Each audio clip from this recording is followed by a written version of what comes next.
What is up, guys? Welcome back to the Zach and Pat Show. I'm Zach. I'm Pat. This is the show about manhood, fatherhood, entrepreneurship, and the mentality it takes to be successful at those things. And we'll probably have some sprinkle in some helpful real estate advice too, because that's what Pat and I do. You know, guys, life can be tough. We can go through some things and struggle at times, but this is the show to let you know that you're not alone. So if you're someone out there going through any of these things, this is the show for you. Shout out to our friends over at Captain Beard Co. Guys, if you are looking for beard care products, shampoo, conditioner, body wash, give Captain Beard Co. a try. They have this unbelievable beard butter, balm, oils, and then it smells amazing. Ladies, if you're looking for something for your men as a gift to help with their grooming, check them out. Also, if you guys are looking to just set the mood one night, candles, unbelievably smelling candles made with all natural ingredients here locally to St. Louis. Give them a shot. Also, while you're there, use the promo code Zach and Pat for 10% off your purchase. Hey there, guys. I really appreciate you checking out the Zach and Pat Show. If you can obviously tell, we are a newer podcast, but one way we're really trying to grow the show is trying to get up the amount of subscribers we have. So, you know, if you're watching the show and you're getting something out of it, we'd really appreciate it if you could click that subscribe button. That would help us out a ton. Please click that button.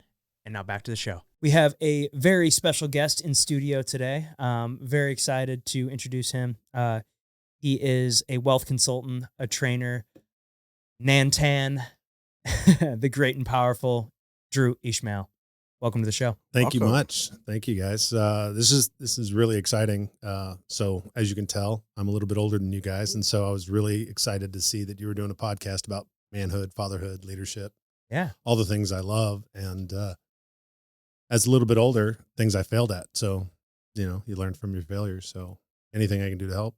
Yeah, I appreciate that. I'm glad to have you on. Nantan. Yeah, what's that mean? So tell us about that. So the Nantan is it's an Apache word meaning spiritual and cultural leader. So it's a leadership position I have through that group F3 that I talked about, and in that you're chosen for it by your predecessor. So the whole point of it is the reason we weren't able to conquer the Apaches very quickly and very easily is because once you killed an Antan, the new one would just step right up. Like it wasn't even missed. So it's all the responsibility and none of the power of leading a region or a group. And so you lead through persuasion and rather than through power, because there is none in that position. But it's all volunteer organization, F3. It's a leadership group wrapped in a workout. So it's pretty amazing. Yeah. Yeah. Excited to jump into that. Yeah. So what's F3 all about? So F3 is a movement worldwide now, but it started in 2011, January 1 in Charlotte, North Carolina by two guys, really good friends. It was a break off from another workout group, but ended up being the F3 stands for Fitness, Fellowship, and Faith. And the faith is more of a just don't believe you're the biggest thing in the world and don't believe you worship yourself. So there's something bigger than you. It's not necessarily Christian or Jewish or any other faith or Muslim. It's kind of all of them. Fellowship, obviously, men crave other men to be, and we need other men to mentor us and to be mentored by us. And the fitness is the thing that gets you there. Yeah. So men don't do things the way women do it. Like if we could sit across from each other and have coffee and knit to develop relationship and build leadership and build better men, we would do that. We just can't. So we use fitness. Lifting heavy shit and getting down in the mud and with each other, and it builds that camaraderie. Exactly. And so there's only 5 core principles to F3. Anything that fits in those is F3. So it's free. There's no cost required to do F3. Now it's the most expensive free workout you'll ever have. 2, and I say that jokingly, but 2, it's free. It's open to all men. All men, doesn't matter. Fitness levels, age, anything. We'll figure it out. Held outdoors. Again, we want to keep it free. Yeah. So the best way to do that is hold it in public locations, public parks, public schools, parking lots, wherever. And we don't use a lot of expensive equipment unless we bring it ourselves. And then 4 is peer led. So that we work out and we lead the workout eventually. I mean, sooner rather than later, hopefully, and ends in a circle of trust. So there's that fellowship and faith piece. That last 5 minutes or 10 minutes and whatever is the part that I kept coming back for, because I wasn't really fit. And that's part of my story, but I wasn't really fit when I joined F3, and over time became fit, but I was starting to delve into people's problems and they were looking at mine. And it's amazing when you tell somebody in a casual conversation, they say, "Hey, how are you doing?" And you say, "Do you really want the answer?" Yeah. In F3, if somebody asks you how you're doing, they really want the answer and they won't shy away from it. So that's pretty amazing, because most people are really surface in this world, and F3 kind of breaks that out of you. So it's open to everyone. It's not for everyone, right? Nice. There's a lot of men that would show up and go, "Oh, that was great. It's 5 a.m. and I don't want to do this. It's 12 degrees outside." Yeah. You know? Yeah. Doing it these last couple days. Right. Right. So, I've been kind of a little bit, lucky, unlucky. I've been on the injured reserve. I had a repair of a hernia, a little over a month ago. And so I haven't been doing our favorite thing, which is burpees lately. So I've just been walking and starting to get back into jogging and stuff, but, pretty soon I'll be back doing the full thing. But I'm out there with the guys, and we like to do parking lot cafeteria. And so I live in Jefferson County, Missouri, and we have a culture of, we bring heaters, we stick them right by the tailgate, pour coffee and stand around a heater. Yeah. You know, and it's pretty amazing. Cool. So how many days a week? I do it 6 or 7. Oh, wow. Okay. So it's a 45-minute workout. Usually, we do have hour-long workouts, but we designate them a little bit harder. And I've always just been the guy that goes all in. Like when I was doing Aikido more regularly, I was doing it 7 days a week. Yeah. 2 hours a day. That's just been my personality. So for this, now people expect you there. So they look for you, and you say you're going to be there. So what do you do when you say something? You honor your show word. up. Yeah. Right. Show up. Yeah. F3 has changed everything. How long have you been doing that? September 21st, 2020. Okay. So just over 4 years. Okay. Remember the exact date and everything. I do, only because it was the day we launched one of the locations, which we call AOs. And so it's just that location has a date. Otherwise, I'd have forgotten it. Yeah. Okay. How many different locations are there? Ooh, when I started, that was the 7th location, I think. Now we have 155 in St. Louis. Oh, Oh, wow. wow. Holy Oh. shit. Uh, 50 yeah. in St. Louis? In St. Louis, yeah. Wow. So the Nantan is the leader. So we used to have just one region, we'll call it, like group of AOs. Yeah. Now we have, I think, 20. We're Okay. about to launch another one. So I'm in Jefferson County, so I'm Fenton to basically Herculaneum. So, and then we have another region that we had split off, which is south of Herculaneum. We call them F3 Expedition. And then we're about to split off our region into east and west, basically the Highway 30 corridor and or the 55 corridor. So, so we'll have 3 regions where there was none Before. 3 years Wow. ago. Wow. It's growing. Yeah. Growing like It's- a weed. Well, it really focuses on a need that men in our society have. We've been marginalized a lot. Your generation, especially, but I'm Gen X, so I'm just angry at everybody.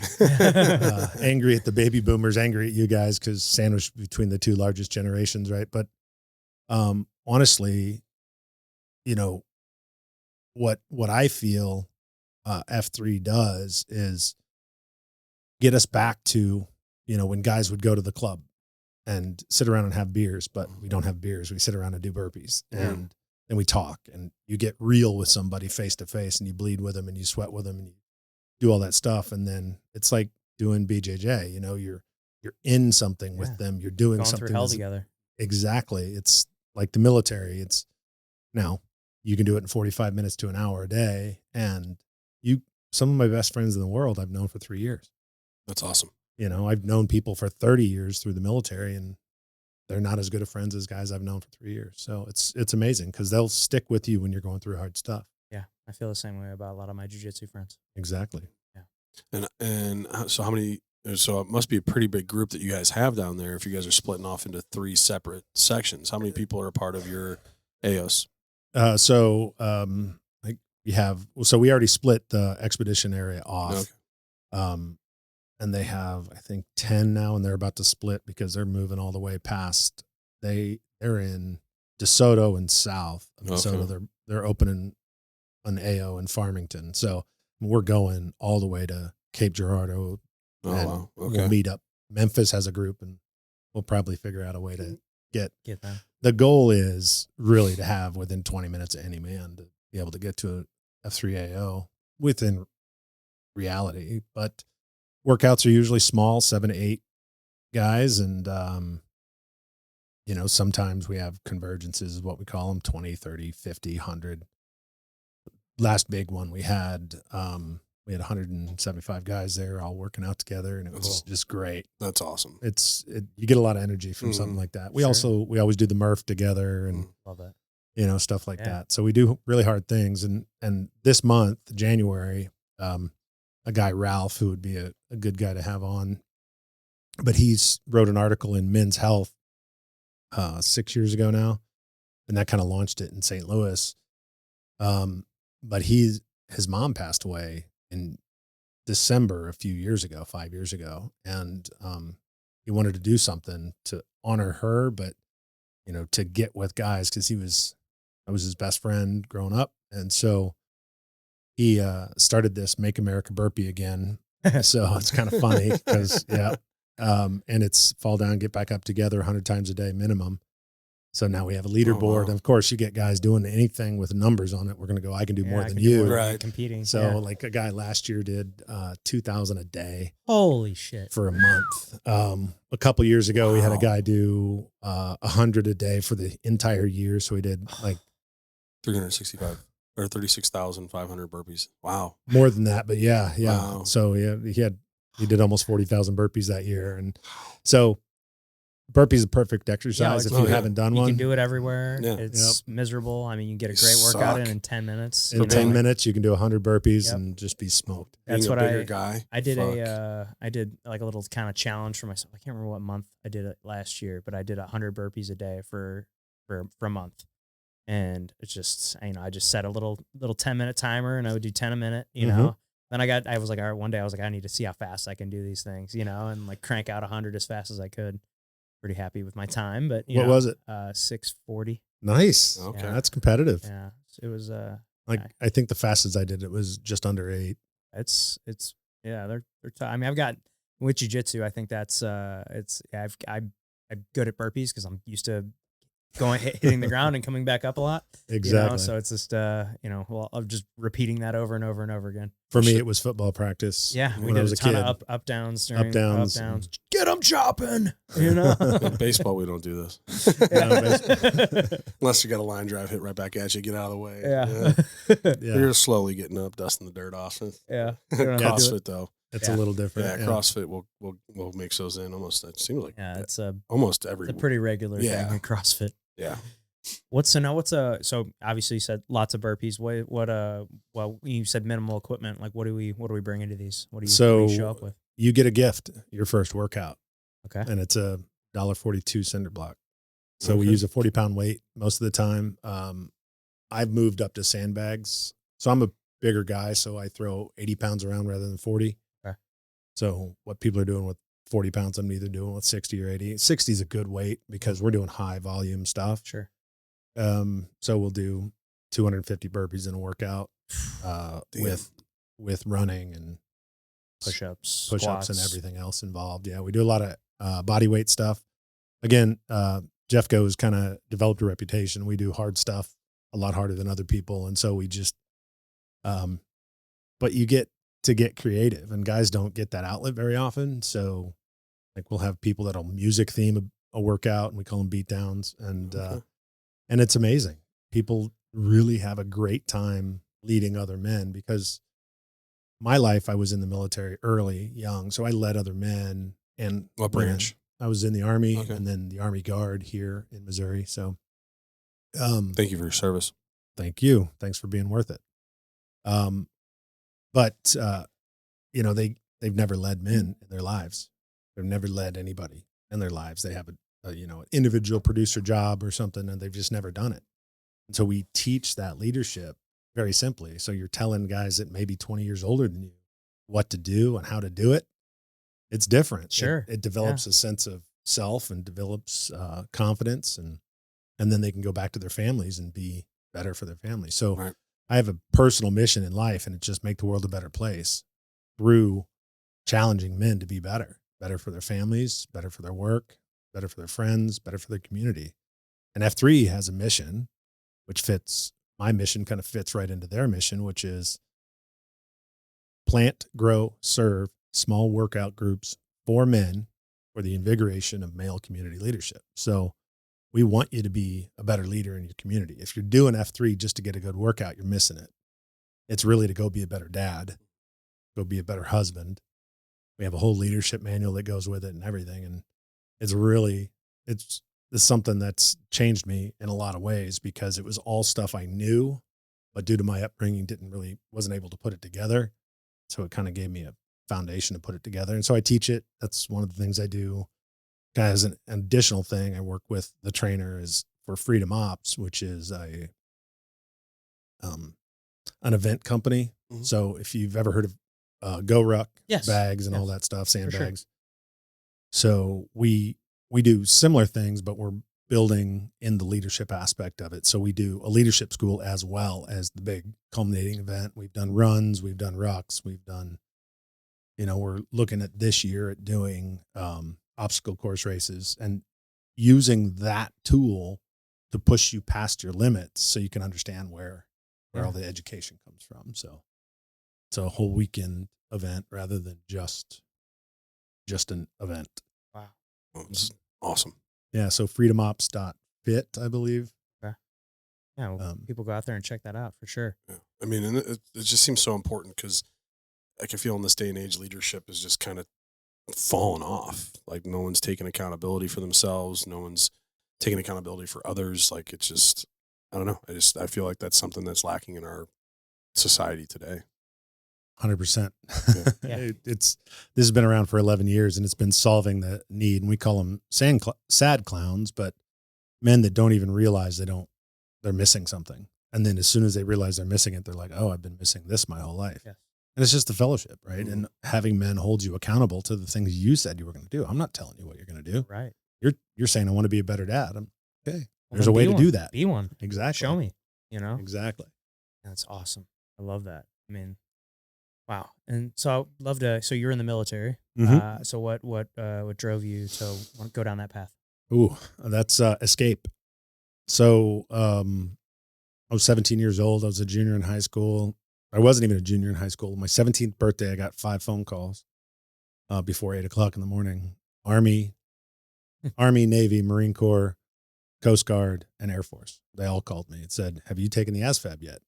What's that? So no, I hadn't.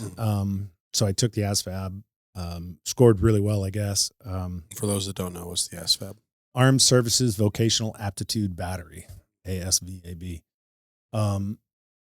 And what it is kind of the generic test to see where you would fit best in the military. It's not like an SAT test or anything like that. It's a test that says, what shape is this? All the way to how would you do something? How would you read this graph, which is high-end math, and it does everything in between, to really test your knowledge, but also your aptitude at learning.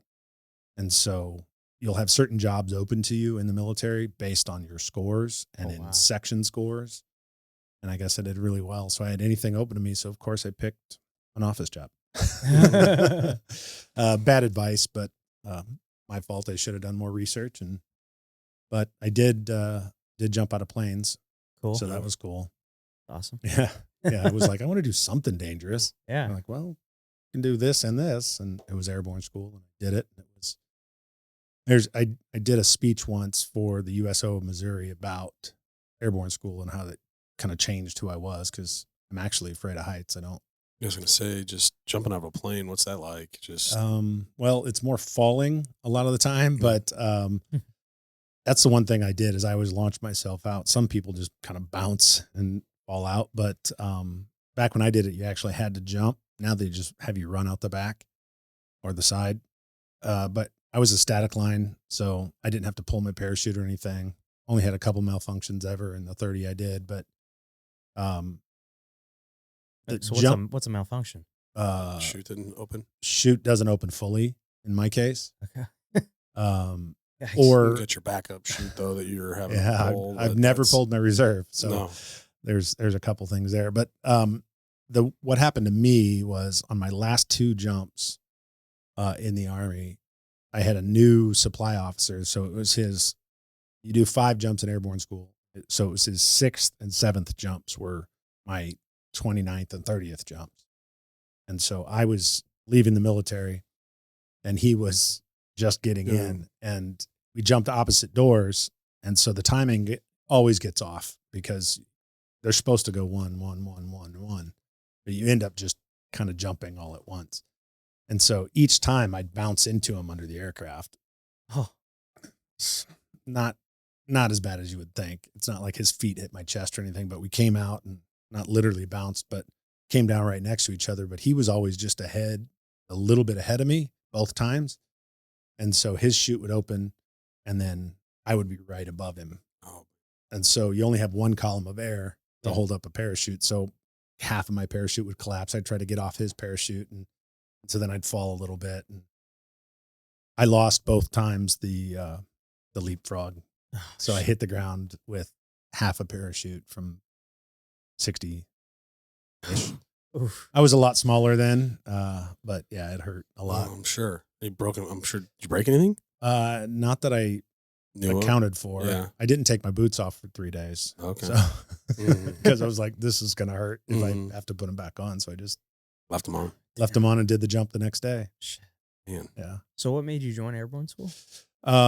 So I was always afraid of heights, and that goes back into the first time I almost died. I was 3. I fell into a tree, ripped out the arteries in my left arm. Fell out of a tree or fell? Fell out off a ladder into a tree, actually, okay. and then fell out of the tree. But the branch went through my arm and tore a bunch of. Anyway, so developed a natural fear of heights. I did that when I was like 3 years old. That's a whole story that I could drag out for 2 hours. But because of that, I didn't like heights. But every one of my friends was like, "Hey, let's go jump off this cliff into the lake, or let's go do this." And so I was petrified every time, and I realized it was a limiting factor in my life. So I said, I'm going to force myself to get over this. I'm always going to be uncomfortable at heights, but now I didn't used to climb ladders. Now I'll get on the roof if I have to and do all the things I have to do, as a man, but still don't like it. Yeah. So what this allowed me to do is overcome the natural, unconscious part of the fear and just bring it forward. So, and the reason I did that was I just didn't want to be controlled by anything. In this case, fear. So yeah, I was literally at 17. The reason I did it, and I was like, oh, that sounds cool and scary and all the things. But I would love to say I had a better reason to do it other than I just don't want to be a wimp my whole life. Well, that's a hell of a reason. I mean, Yeah. Not like it was challenging yourself to do something outside of your comfort zone, which nobody does anymore. Like, that's huge. yeah. So, Going into life with a little bit of trepidation, a little bit of fear is I think fear is a healthy. I mean, we all feel it, and I Mhm. mean, I don't think it's necessarily something we should run from. Not always, at least. right. I think sometimes you need to face your fears, and you need to go jump off that cliff. You need to go walk into that class you're afraid to join, or go to Mhm. show up to the workout that you're afraid to Yep. do. It's fear is it's such an important emotion, or I don't even know if it's an emotion. It's just part of life. Mhm. I if think you use it right, it could be the ultimate motivator. Exactly. couldn't Yeah. agree Like I always worried about the people that said they weren't afraid, because you're either afraid jumping out of an aircraft at certain altitude or you're crazy. more. Yeah. I mean, there's usually no other option. No And the between. crazy people you don't want to be near. Right. Yeah. It's just like I was blessed to go to combat zones a couple times, but never be in nobody ever shot very much at me in anger. So I always had armor to get behind or something. But all of my buddies that have been in active, really in-depth firefights are like, I knew who to hang out with, the guys that wanted to live. Now they were just as brave, just as strong, and some of them didn't live, but they wanted to get out of there with everybody alive. So they were going to do everything they could to get that way. Whereas the crazy ones, they don't care. They don't have any regard for their own health and safety. Yeah. No, sometimes the two look alike. Sure. Sure. Especially if you're watching it from the outside. But yeah. So were you ever deployed? Or I was deployed twice. I was deployed a bunch of times, but twice to combat. Once to Iraq and once to Afghanistan. So, what years were those? So Iraq is 05-06, and I always get this wrong. I think it's 10 and 11 in Afghanistan. Okay. How long have you been out? I got out in 14, so Okay. I did 23 years and just over 10 years. It's just you mentioned they reached out to you at 17. Is that when they can start doing it? I thought it was 18. So you can be solicited by recruiters at 17. Okay. To kind of prep because you you to can get sign ready. up at 17 with your Okay. parents' approval. Okay. It used to be 14 Oh, wow. back in World War II. Could you Yeah, fucking crazy. imagine? Holy cow. Well, high school wasn't a thing back then. That's true. Right, yeah. I mean, if you didn't, you just weren't. You mean, and yeah, and what They was needed school? it at that point. I mean, Yeah, 14 or 16 or something. But either way, right. Yeah. you know why they choose 17 and 18-year-olds to do all the dirty work, right? Hmm. Because you'll just do it. Yeah. You don't Yeah. think through the Yeah. consequence. You don't think through consequences until you're like 25. Right. Or like, Makes sense. Why am I doing this? Who is this benefiting? Is this Exactly. benefiting me? Yeah. Yeah, There's so I more. had the luxury of going to war the first time at 30. Okay. So I was an old guy. Mhm. And I was a supply guy, doing essentially an office job. I did go out and did a bunch of stuff, but it's kind of where my goal of helping other men started, because I realized I'd been through kind of a rough childhood and all the things I'd been through, but I had 2 kids and I was a little bit older and I wasn't in a lot of their guys' chain of command. So they would talk to me a little bit, just, hey man, this is what I'm feeling. I'm like, all right, sit down. So my supply room ended up being like a therapy session every once in a while. And it really worked out well because it led me to believe that I really have a passion for helping other men be better.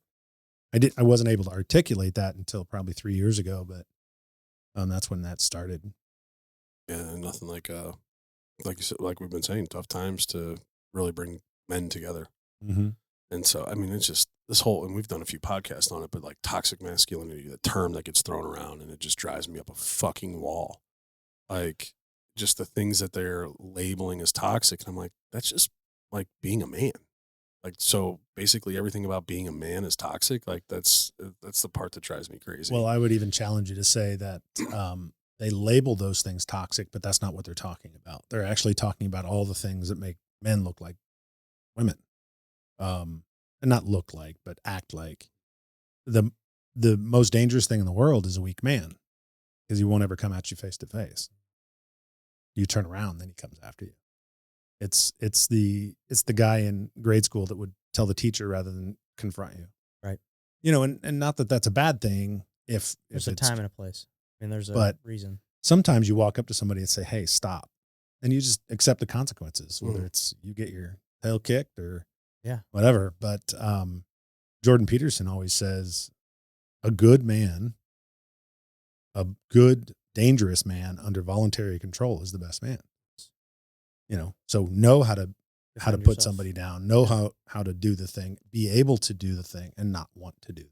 Right. Because I know a lot of some of the most badass dudes I know are the most gentle, kind-hearted, sweetest people you'll ever meet. But if you were, but Shit, in look the, at under Trevor. the, He's under the right, super soft spoken. Kyle. under the super right soft-spoken. circumstances, two of them, literally, that's exactly who I'm thinking of. Yeah. Like 2 of my 2 jiu-jitsu coaches, they're like the nicest, most helping, giving people you'll ever meet. But like they've kicked my ass Seeing them hundreds on of a times. mat is Yeah, they throw me around, they ragdoll me around that mat like it's like I don't know what I'm doing.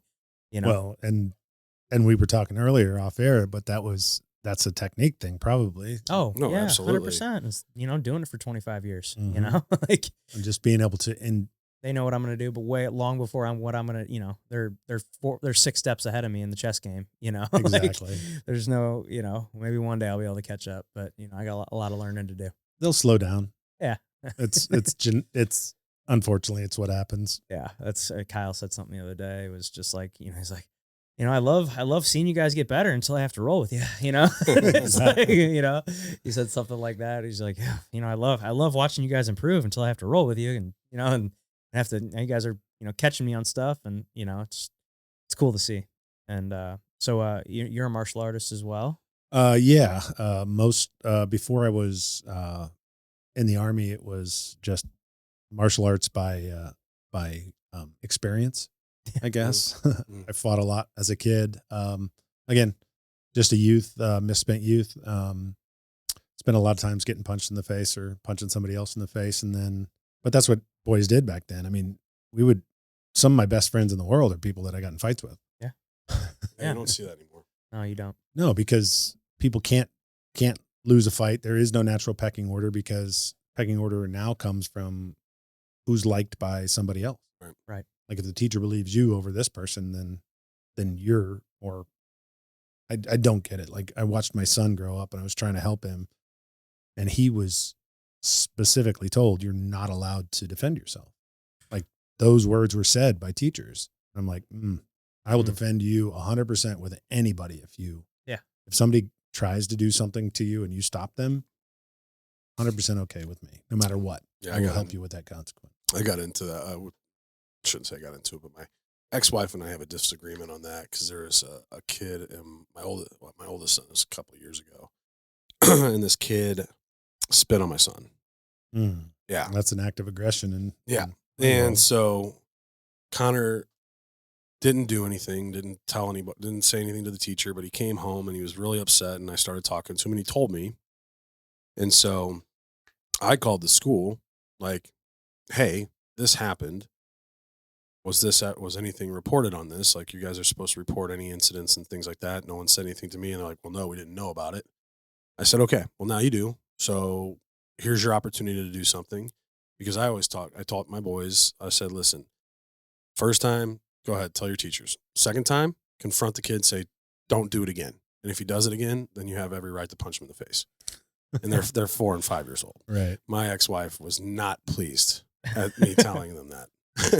Well, if it goes into anything in life, if you allow people to take advantage of they're you, they're going to, especially since we don't have that citizen's contract we had 50 years ago. Yeah. Ever since I've been alive, whether it's my generation's fault or not, the citizen's contract is over. What do you mean by citizen's contract? Most people don't believe you should just be a good person.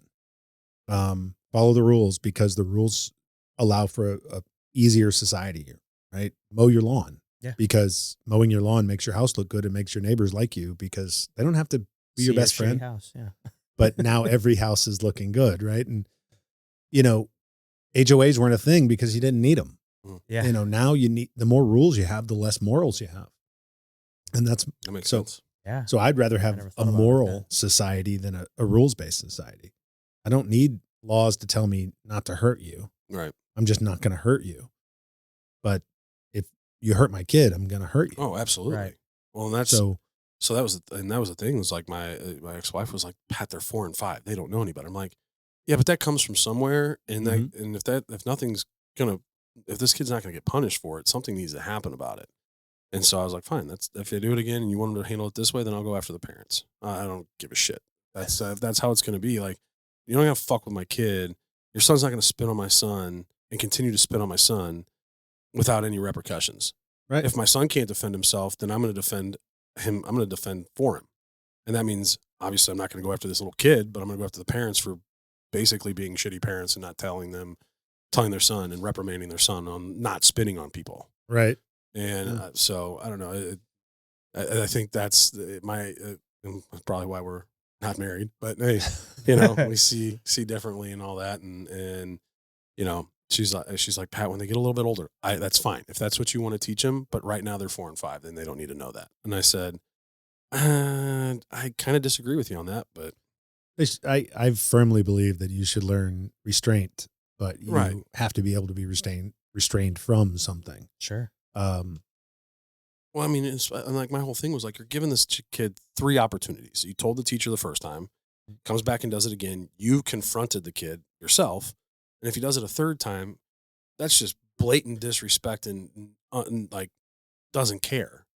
3 strikes, you're out. Right. No, it's baseball. Hey, but that's the thing too, though. Like if you talk to anybody, so like I remember, so like I did Krav Maga for a hot minute when I was still playing baseball. And one of the things they mentioned was like rule of law, when we were talking about laws, was if someone attempts to hurt you or harm you 3 times, at that point, you can legally do whatever you want because it's considered self-defense. They get 3 attempts, or maybe it was even when I was taking my conceal and carry class, they were saying something that somebody can attempt to hurt you 3 times, and then you can legally defend yourself in whatever form you want. And you could literally kill somebody, but that because they attempted and took 3 swings on you, or whatever, that would. Now, I don't know if that's actually true, but that's what they were telling us at the time. And I'm like, I need to look into that some more and find out for sure. But that's how I know how I've lived my life. If someone's going to do something 3 times without any, then yeah, I'm going to do what I need to do to defend myself. Yeah. So that's due to the nature of the things I've done in my life. I tend to have a lot of police officers as friends.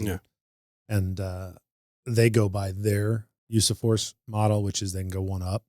So if you have hands, they can pull out the nightstick unless they're 5 foot and you're 7'4". Right. Then they're just pulling out their gun because they can't stop you with a nightstick. Right. So it's really just meet force with force and go 1 up is how I would do it. So if you were coming at me, I'm like 15 years younger than me and a stud. Yeah, I'm probably going to shoot you. I'll deal with the 12. I'll take that as a compliment. I'll deal with the 12 at the jury. But the great thing about that is most martial artists would never do that. Right. Like that's the thing I love about martial arts is, whether it be pistols or rifles and, militaristic martial arts, or it's BJJ or Aikido. And, people that are truly dangerous, they don't want to fight. They don't want to fight. Because that takes nothing to prove. That takes a really big toll on your soul to do bad things to people. Yeah, and then there's also that piece of if you are a martial art, you realize really quickly that you're not the toughest guy out there. Right? Like that's you'll figure that out in your first 20 minutes of jiu-jitsu. That like, hey, you're not as tough as you think you are. Like I think the average man just has a very inflated ego and inflated idea of what they're capable of until they get out there with someone who actually knows what they're doing and experiences that for themselves, and they realize, oh, okay, maybe I'm not as tough as I think I am just because I watched the UFC, or I was in a street fight in high school once, or I got into a bar fight in college and I knocked that guy out, because he wasn't even looking, or whatever it was. I remember going to a bar. Used to watch UFC at the bar because it was pay-per-view. It was like $100. You're like, we'll just go to the bar and spend 50 and on beers. Yeah. Yeah. And you'd hear people telling the guy what to do. And I'm like, been in martial arts for however long at that time. And I'm like, yeah, he's trying to do that. Just look at him. Right. Yeah. Do you know how hard it is when someone's trying to stop you? And the other guy gets a vote too. And one of the biggest things I always learned in the military is the enemy gets a vote. And I'm a historian. Like I love history. So I've read a lot of generals and everything, no matter your plan or not, the enemy gets a vote in what you do. So if you're not accounting for their vote, you're probably going to fail in your plan. And so that's the same thing with fighting one-on-one. It's the same thing with fighting. And Aikido is, we eventually trained to deal with many more than one attacker at a time. And so the goal is not to be obviously taken down, especially because if one guy gets you down, the other 2 are just going to pile on, right? Or the other 3 or 5 or whatever it is. And so for those that don't know, what is Aikido? Aikido is a Japanese martial art. It's it's considered a new martial art like BJJ. It's new, but it's based on jiu-jitsu and Aiki jiu-jitsu and Daito-ryu and ancient or older martial arts that had a lot of breaks and really hard styles. And Aikido has been not sportified because there is no competition necessarily, but it has been, we'll say, the edges have been rounded off a lot to make it a more fluid martial art. It's considered a soft style, not a lot of hard blocks. Blend with rather than force on force. So I almost, there's a couple martial artists that you would know, one being Steven Seagal. He was a big Aikido guy, but he had 10 years of karate prior. And the reason Aikido wasn't based around competition was because you had to be a black belt to walk into an Aikido dojo. It's some other form of martial arts. So you had to be a judo black belt and recommended from your instructor to go see O-sensei. Really? Yeah. So originally you knew how to fight before you walked in an Aikido dojo. Now, if we had the luxury of talking to some of the original students of O-sensei, and some of it's written down, but it's more passed down oral tradition, that they used to go out to the bars and every day, and they were uchideshi, so they lived in the dojo, and so they would train 8 hours a day, and then what do young men want to do? Drink and get women, right? So they would go to the bar and fight over women, and then again, this is a story of a story, but they would come back and they would be, whatever, or they'd get called from jail, and O-sensei'd go get them, and he'd say, "But did you win? Like, you shouldn't be doing this at all. This is not what we do, but did you win?" Yeah. Like, same thing your dad would say. It's like, you're not supposed to fight for no reason, But how'd you do but, but did you win? So, and it may have lost some of that effect over time. And I train with, in the style in which I train, we train more martially than average, so to speak. Like, we're not going into it with traditional necessarily attacks. We start there, like the overhead strikes and things like that. But people don't leave their fist hanging out there. No. People box. Yeah. Especially in the West. You're not punching and waiting for somebody to grab your wrist. You're punching and bring it back to your chin. And if you're probably comboing, right? Sure, Jab, cross, 1, 2, 3s. Right. All the boxing that the average person or the average fighting person knows, which was blown away just due to my upbringing. Everybody I knew fought, but my son's whole generation, they never fought because they were told violence, you get kicked out no matter what. Like, how are you going to have a military with kids that have never rolled around with each other? Right. And you realize you're not made of glass. And that's where we're at right now. That's a whole nother topic. There was a few fight nights that we had in high school where we were out of the garage and boxing gloves came out. Yep, that's what we did. We did that a handful of times. I was in a handful of stupid high school party fights, stuff like that. And we would go out in the desert. So I grew up in Arizona, my high school time, and we'd go to the desert and they would clear out a spot. If you had a beef during the week, Friday night. Yeah, we had an alley right down the street from my high school. It was called the Wynn Alley because this guy, his last name Michael Wynn, he had like this crazy KO one time, like really fucking flatline this kid, and so then we just referred to it as Wynn Alley from then on.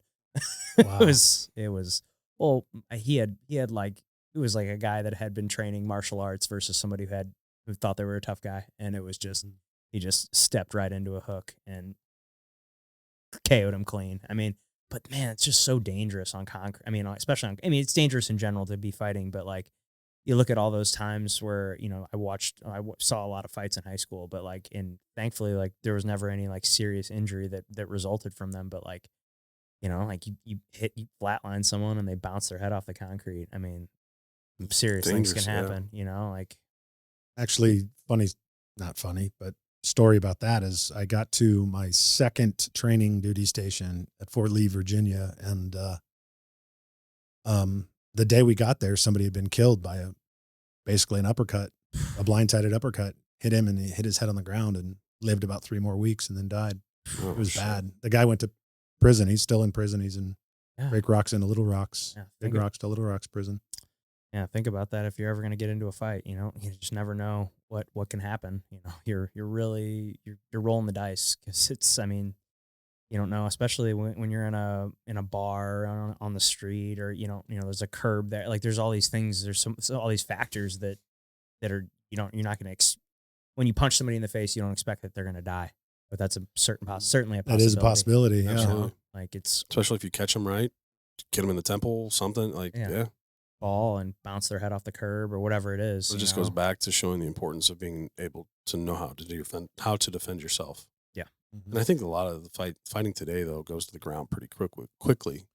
So Not if you're fighting me. yeah. I don't want to be on the ground with either of you two guys. You're big and you know how to do it. Yeah. All my friends were wrestlers, so Yeah. I learned to wrestle a little bit. They would try to wrestle me. I'm like, dude, I'm 50 pounds heavier than you. I'm going to win. Yeah. Like, no, you won't. Ball them up, and they're like, oh. Yeah. Yeah, strength and size does matter. Yeah. Sorry. It does, for sure. That's why 100%. martial arts and That's why there's learning weight how to classes. fight. Yeah. Well, but that's also learning how to fight against anybody. Yeah. And tall people, short people. That's why I love Aikido so much is we don't have weight classes. Fight against new people, people that have been there forever, and it all happens. So is there sparring in Aikido? Not technically, but yeah. Okay. We just we would call it freestyle, or randori is take on more than one attacker, and they're coming at you from any different angle or whatever. So yeah, not technically sparring because we don't take it past really, getting crushed, but you may get barreled into the wall. Okay. Because even like that's why I like jujitsu. I mean, it was as hard as it was, and as how often I got my ass kicked. Like I didn't feel, other than that one time where that guy started manipulating my wrist, and I felt like I fucked my elbow up. Other than that, like, I mean, I got arm barred, I got choked out, like all the things. Like I didn't feel like I was ever really in danger. Especially when you're rolling with people that know what the fuck they're doing. Well, and you got to trust the guy you're Right, with. exactly. And so I mean that's the thing, and that's what I like about the gym that we go to. That it's they keep in the beginning beginners classes that teach you the fundamentals, and then I had to bump up just because my schedule. They let me go into the fundamentals classes where I'm 3 weeks in and I'm rolling with blue belts, brown belts, black belts, and it was eye opening. I mean. Yeah, I mean, I was getting my ass kicked by Zach and guys of his size, and I'm just like, wait, I'm 6'3". What the fuck is going on here? Drew, what's next for you, man? So I'm a wealth consultant. I've been in this industry for over 20 years. I absolutely love helping people figure out how to solve their money problems. People with money have problems just like people without money, right? Mo money, mo problems. That's a very true statement. But and I love helping people solve their, put a dollar sign to their goals. And I love helping men get past all sorts of obstacles. So my childhood wasn't the greatest, alcoholic father, divorces, single mom, no money, all the things. But through my experience and through my desire to help people, I've come up with a pretty good understanding of how people tick. And so I do it for free with F3. I counsel a lot of guys and I love it. I mean, it motivates me. It keeps me going. But, with Freedom Ops, I'm able to teach. So we have what we call a grow school. We teach for basically 4 hours in the interim between workout sessions. And I teach through F3 and I teach through my work. And it's really been an amazing thing. So I think I'm actually going to go take some classes in counseling just as kind of what I do if I retire from the current job. Like that'll be good. And, my job has a lot of flexibility that I can lean in on that, but I've done some life coaching for people. And I don't even know how to charge for it really. I just love to help men become better at what they do. And also having the ability to have that conversation with men and tell them like, hey, what you're doing is wrong. Like it's objectively wrong. Like I get you do what you want. We're in America, but if you keep going down this path, you're going to end up in these things because I've either done it or seen many people do it. And, it takes a little bit of courage to tell somebody, that they're wrong because that's another good thing about F3 is we expect candor. We expect you to tell us the truth. And we expect to be able to tell you the truth. So just having that kind of framework allows me to do those things. So helping men grow and lead and really changing society when it comes right down to it. I have a dream of changing society, and all we have to do is change 10%. We don't have to change the whole thing, because once you change 10% of a population of any sort, that will turn around and change the rest of the population. Now, you can change it for the bad, which is, I think, what's been happening for the last 50 or 60 or 70 years, or you can change it for the good. And I think what we do moving forward is we spend time with men one-on-one in groups where we promote the good and call out the bad, and hopefully men change. And again, you only have to get 1 out of 10. Right. You get 1 out of 10, the other 9 will follow, because those 10 are the leaders. That's who you want to get. You want to get the leaders of other leaders. And then I don't have to teach everybody. I just have to teach those 1 out of 10. So that's going forward, after I leave the Nantan role, sometime this year. I've already got my successor picked out. Whether I kind of go up to the nation level and work there, or just stick with freedom ops and do that, which was born out of F3, but isn't F3.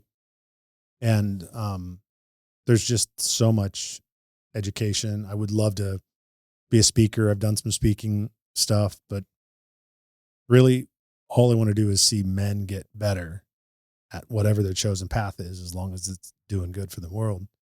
And there's some leadership principles that are not unique to any one field. It's honor your word, right? Right. If you say something, do it. We call it a concentrica, but get your target of effect in the right order. It better be your family first. Otherwise, you're not going to have a family very long, right? Yeah. So we call our spouses our M's, most important relationship, because it turns us from an I to a we, and I'm on number 2 as well. So I didn't do that the first time. God blessed me with a second opportunity. I'm not taking that one for granted. But then you got your 2.0s, your kids behind that, right? And if you don't raise them up in the way you want them to be raised up, somebody will, right? That's a whole nother conversation too. And then you have the people that you choose to do life with, like you two. I'm sure you guys speak truth to each other pretty regularly, Of course. right? We would call that a shield lock. We would call men that you protect them, they protect you. Yeah. But also in that protection, they're speaking truth to you, because they don't want to be next to a bad person. Is that like a Spartan shield lock thing? Exactly. And it's just words we use. And then we have mentors, or blades and whetstones. I love that iconography, because if you look at a whetstone, and if you've ever sharpened a knife on a whetstone, 2 things change: the whetstone and the knife. Yeah. Right. So they both get worn down when and sharpened. Right. When I mentor somebody, they're changing me as much as I'm changing them. And so that's that blade whetstone relationship. And then the rest of the world comes after that. Then your job comes after that. Because if those other things don't hold true, what does your job matter? And it's the easiest thing to maintain, easiest relationship to maintain. You go do the best you can do what more than they hired you for, and then you get paid. If it's you working for yourself, you know what to do. But if you put that in front of everything else, at times it's got to be. But if your whole life is centered around work, you're failing. I truly believe you're failing. And that's what. No, I'd be the first one to admit that's where I was. That's where I failed. First marriage, with my kids, everything. Like my job, I put that first. Coming right out of baseball and getting that mentality where, like, I was being selfish with that, chasing a dream, and I was putting everything I had into it, and then building this business that I have. Like, that was it. And that's it. And it does. You're absolutely correct. My marriage failed because, there's a lot of reasons, but one of the biggest ones was, I always I would put it was my kids, and then work, and then my spouse. So, right. And that's not any way to be married. No. Or live a life. You choose to be transformed in that relationship. Yeah. And so because of that choice, you have to honor your choices, right? It's a decision. You said you were going to do something. You have to do it. It's just going back to the simple thing of honoring your word. I also think of leading by example. I think what we have to do as men that have failed at times. Right. And failure is not an end point. No. It's a learning waypoint. experience. It's a learning spot in your life. And I've got a lot of them to point to. But I think it's incumbent upon us to take these, because we can't change men that are already gone or already past that relationship, but we can change the next generation. And so I think you have kids, right? And you have kids. I have kids. Mine are 24 and 25, but still, still pouring into them, but pouring into other young ones too, in ways of just like, I'm closer to I say this a lot and people look at me weird. I'm closer to being a grandpa than I was to being a father, right? I mean, my kids are 24 is my youngest. Yeah. So hopefully in the next 24 years, I have grandkids. I'm praying and hoping, but, looking forward to helping my entire community out. And how do I do that? So again, I go back to my ultimate life purpose, which is making the world a better place. And if what I'm doing isn't making the world a better place, I need to do something else. And you have to think through a process, like me working and making money and doing all the things I do. That is making the world a better place because I'm helping my clients make better decisions. I'm also, through the money I get, I'm able to, give fiscally and financially, and also give more time to youth or to other men that are not as far along or as gray as I am. And so that's, again, what's next for me is just doors wide open, but maybe get some certifications, more of them, in counseling or whatever, just so I have that psychological background. And I have a minor in psychology. Me too. Me too. But I'd like to get some counseling background. Yeah, very cool. Well, you said something there, and it just made me think of this line I heard recently that I've been thinking a lot about when you're talking about the 10%, it's 10% of the men to change all the rest of the other men. And I heard this line, and it was, psychology is more contagious than the flu. So if you're around people that you affect the people around you, with how you think. And it's just something I've been really thinking about, but I just felt like that fit right into what you were, right into what you were saying. I mean, it's the 5 people you surround yourself with, Yeah. And I saw a cool video the other day. It was a top that was just laying dead in the middle. And then they just started throwing 5 other tops in there that were spinning. And those 5 other tops got that one top that was sitting still up and moving. Really? Yeah, it was really that's cool. I'll have to find it and send it to you. Wow. Yeah. Yeah. I didn't know. Again, I have about 2 inches of depth on a lot of different topics, but physics is not one of them. Yeah, I didn't know. Like that is that's magic. Right. Yeah. Ooh, magic. Yeah. Right. But the correlation to like how it, talking about, hey, No, it's the perfect example of like the 5 people that you surround yourself and how their energy that they give off and can motivate someone else that may be sitting still to get going and move forward. So no, I thought that was really cool. Perfect. Yeah. So now one thing you were talking about and counseling and helping others. And this is something that,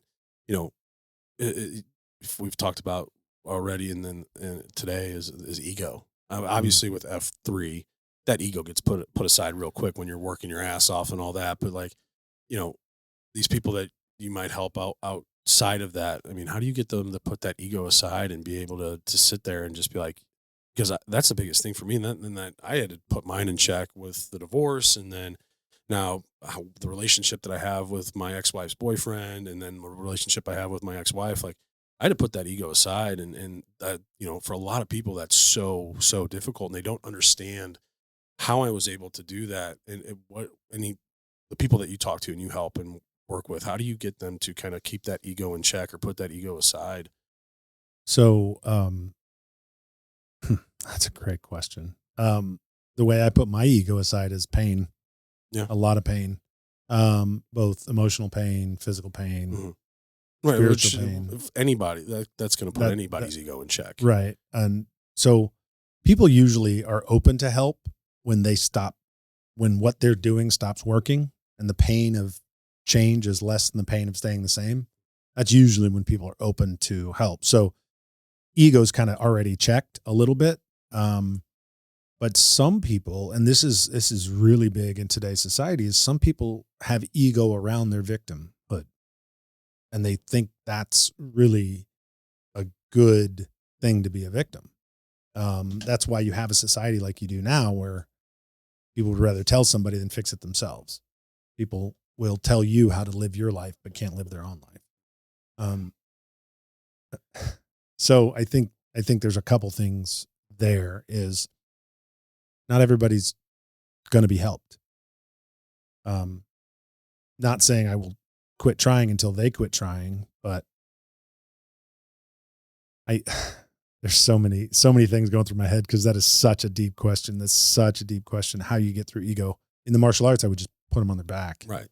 You know, it's like, okay, you want to come in with the ego? Well, think you're a tough guy, I'll show you you're not. Right. Yeah. right. And so there was that, but through just talking to somebody, sometimes you just have to listen, and then go, tell me about this. I can see dad issues a mile away about how somebody acts, because I have them, because I'm witnessing how I used to be. Mm-hmm. And so I can just say, hey, I'm sure you're this, and this. And some people will be honest and say, yeah, you nailed it. Or some people won't be. And then you go back. There's a truism. It's in the Bible, but people just shorten it to pearls before swine. And it basically says, stop throwing all your good stuff to people that aren't going to appreciate it. So there's a point to when you do have to pull back a little bit and stop. I'm really stubborn. So for me, that point's way farther past, and usually requires one of the smartest people I know, which is my wife, to speak into my life a little bit. And like, hey, you're wearing yourself out for stuff that you can't fix.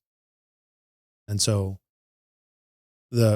I say a thing every time we call it cueing. Every time I lead the workout, the last thing I say to these guys is, I love you and there's nothing you can do about it. Love is the thing we were called to do by Jesus, right? So we're supposed to love people. We don't have to like them. We don't have to work with them. We don't have to be around them. We have to love them. That's the commandment. And so if you truly love them, sometimes you have to let them fail. And that's what I think our society has come to, which you can't fail in our society in a lot of ways. I mean, you can do damage to yourself and eventually fail, but there's always somebody there that'll help you pick up, which is great and telling about some people think that they're immune to failure because they've got a backstop all the time. So when I love people, sometimes that love is pretty harsh. You know, you probably spanked your kids once or twice, right? And that's because they're running towards the street. You don't have time to communicate with them and watch them do it 3 or 4 times. You're like, nope, you're never running towards the street again, so I'm going to fix it. Or you put your hand on the stove. That's a self-limiting problem, right? Because of pain. So doesn't mean you don't love them, and you're not letting your kid put their hand on their stove. So you smack them a little bit, like, hey, that's pain to do those things. So, it's hard. The hardest thing I've ever had to do is watch somebody destroy themselves. And that comes from, again, addicts running my family. And, you know, you do everything you can to the point where it almost takes you down for their addiction. And then you back off and they destroy themselves. And it's like, I'll be here when you're ready, but I can't go down this path with you anymore. So that's a long answer and a very big answer to your question, but sometimes the ego gets in the way. Oh yeah, for sure. You can't stop it. Cross my fingers, hope I can verbally or physically, but sometimes I can't. Yeah. Right. That's awesome. Well, Drew, this is really great having you on, man. It's been a great episode, and I've gotten a lot out of this. So thank you so much for your time. Absolutely. Thank you. We have anything else you want to talk about or push promote before we let you go? No, other than, you know, go f3nation.com, find a workout, just step in, say Power Clean sent you. You get a funny nickname. Yeah. Okay. Power Clean. Mine is Power Clean. Okay. That's a whole story. I broke both my arms doing a Power Clean when I was 19 years old. So wow. Oh, man. You tell an embarrassing story and you get something that they make up right there. And that's you got it on your water bottle right there. Yep. My wife did that for me. She thinks F3 is the best thing I've ever done other than kids and her. But also Freedom Ops. Right now we're basically F3 exclusive, but we're branching out. So we'll be open to women as well. But if you're a man out there and you're listening to this and you don't have a tribe, a group, that you can be honest with and that will love you no matter what and will tell you you're wrong, get one. And F3 is that group if you need it. Again, it's open to all men. It's not for every man. And just, we want you there. We want you to come work out with us. And a lot of people don't figure out that it's not really about the fitness. The fitness is a byproduct. Like I've lost 100 pounds. The fitness is a byproduct, but the real thing is about doing better in your community and taking it out to the world. Awesome. So, well, we like to hit the guests with one last question. Sure. I have a feeling on where this is going to go and what you're going to say, but we call it the tombstone game. Oh, Okay. Here lies Drew. What's it say on your tombstone? This is a great question only because I'm going to pull my phone out because I wrote this down already. I didn't know this question was coming. Really? Okay. I did not, but one of the other guys that was the Nantan prior to me actually asked us to have a 1-sentence obituary. Ooh, perfect. See if I can find it really quick. But the 1-sentence obituary, I remember what it was. It was only a few words. Loved by some, respected by many. I want people to understand, because I will love everybody, but they don't understand that love is, obviously I can't love like God, but that's the point of it, right? It's brotherly love, it's sisterly love. It's that universal love.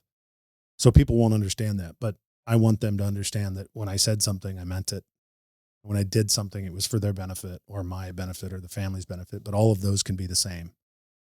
And so that's why I say loved by some, respected by many. And if I have, you kind of get measured in your life by how long your funeral procession is. Sure. I want mine to block a city. That's so awesome. I just want to love everybody I can. Yeah. And it comes weird from a guy who's 6'1" and 275 pounds, So that's awesome. No, it's perfect, man. Thank you so much. Thank you. It was a great time today, and we got a lot out of this, and I think a lot of people out there will too. I hope they do. Thank you. Well, thank you guys so much for tuning into the show. Please click that subscribe button for us if you haven't already. That would help us out a ton. Click that like button as well. Comment what you thought below, and we will see you next time.